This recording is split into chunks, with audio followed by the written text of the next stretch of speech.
Mari kita masuk ke konsep dasar dari brand awareness. Secara definisi, brand awareness adalah tingkat kemampuan konsumen dalam melakukan 3 hal utama. Pertama, mengenali atau recognition, yaitu kemampuan mengenali merek saat melihat stimulus seperti logo, warna, maupun kemasan. Kedua, mengingat atau recall, yakni kemampuan mengingat merek tanpa adanya stimulus. Tingkatan ini jauh lebih kuat karena berbasis pada memori aktif konsumen. Ketiga, mengaitkan atau association, yaitu kemampuan mengaitkan merek ke dalam kategori produk tertentu. Seperti yang ditegaskan oleh Keller pada tahun 2013, brand awareness ini merupakan fondasi sejati dari customer-based brand equity. Berpindah ke hierarki brand awareness dari akar. Piramida ini dimulai dari level unaware, di mana brand belum dikenal luas sehingga membutuhkan kampanye kesadaran yang masif. Di atasnya adalah recognition, di mana konsumen mulai mengenali identitas visual kita melalui konsistensi branding. Kemudian ada recall, tahap di mana brand diingat secara spontan, biasanya karena konten kita memberikan nilai edukasi yang mendalam. Puncaknya adalah top of mind, posisi dominan di mana brand kita menjadi pilihan utama yang muncul di pikiran audiens.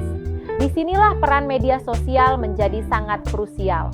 Tujuannya adalah membangun interaksi dan viralitas demi mendorong brand kita mencapai puncak top of mind tersebut. Mari kita telusuri peran vital awareness dalam perjalanan pelanggan atau customer journey. Awareness merupakan gerbang utama atau entry point, di mana konsumen mulai memasuki sales funnel kita. Setelah menyadari keberadaan sebuah merek, konsumen akan melangkah ke tahap minat yang ditandai dengan munculnya rasa penasaran dan perhatian awal terhadap produk. Selanjutnya adalah tahap pertimbangan, di mana calon pelanggan mulai membandingkan berbagai opsi serta manfaat yang ditawarkan. Hingga akhirnya, sampailah pada tahap pembelian sebagai puncak transaksi dan konversi.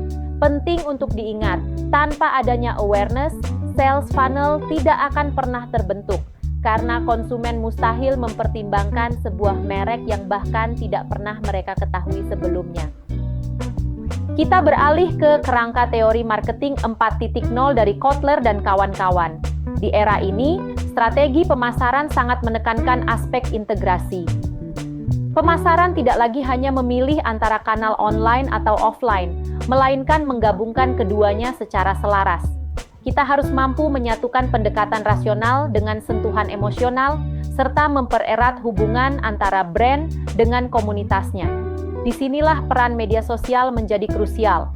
Media sosial memungkinkan terjadinya interaksi dua arah yang dinamis, menciptakan keterlibatan emosional yang mendalam, hingga memfasilitasi pembentukan komunitas digital yang loyal. Integrasi sinergis inilah yang menjadi kekuatan utama dalam memenangkan hati konsumen di pasar modern saat ini. Selanjutnya, mari kita bedah penerapan model AIDA dalam konteks media sosial.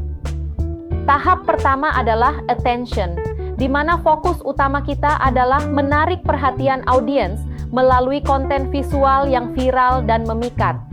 Setelah perhatian didapat, kita masuk ke tahap interest untuk membangun minat yang lebih dalam melalui konten-konten edukatif yang relevan bagi audiens.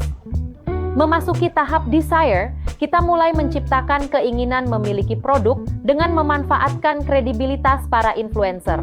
Hingga akhirnya, pada tahap action, kita mendorong pembelian secara nyata melalui call to action yang kuat. Perlu kita garis bawahi bahwa peran media sosial secara strategis paling dominan berada pada tahap attention dan interest sebagai jembatan pembuka menuju konversi penjualan.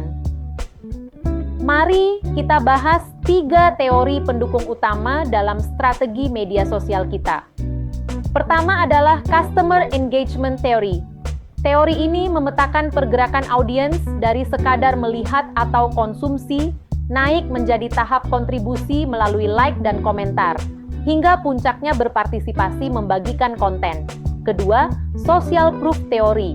Prinsipnya sederhana, semakin tinggi validasi sosial, baik dari pakar maupun sesama pengguna, maka akan semakin tinggi pula tingkat kepercayaan dan awareness yang terbangun. Terakhir, mere exposure effect. Paparan yang berulang melalui feed algoritmik maupun iklan retargeting terbukti secara psikologis mampu meningkatkan preferensi audiens terhadap merek kita.